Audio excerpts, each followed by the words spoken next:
C'est un guide et c'est pour permettre aux conducteurs routiers principalement et aux voyageurs de savoir quels sont les documents qu'ils doivent avoir pour pouvoir prendre la route ou pour voyager.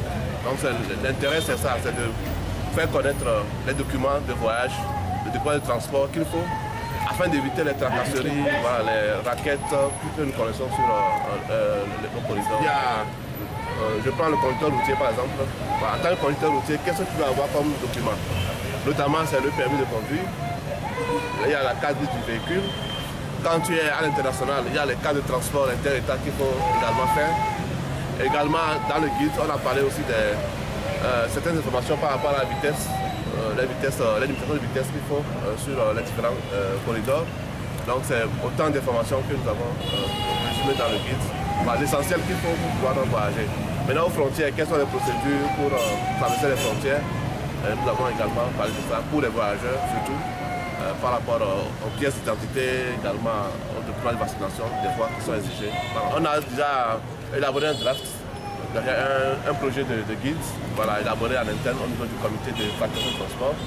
Donc, on a un peu élargi voilà, les participants pour pouvoir avoir de bonnes propositions pertinentes pour améliorer le contenu du document. Et donc, une fois que le contenu est validé, on va passer à la phase d'édition et maintenant vulgariser le guide. Le premier guide qui a été élaboré, c'était en 2012. Voilà. 2012-2023, ça fait pratiquement 11 ans.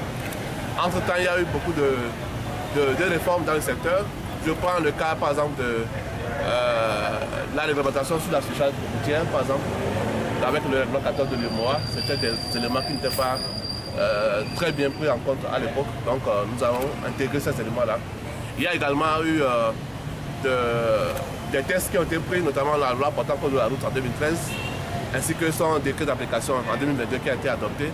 Donc il y a des éléments nouveaux.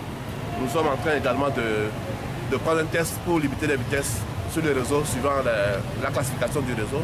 Donc autant d'informations qui seront maintenant répertoriées dans le guide pour l'actualiser. Donc c'est une deuxième édition et au fur et à mesure, on aura quand même à mettre à jour le guide pour que les informations contenues dans le guide soient actualisées.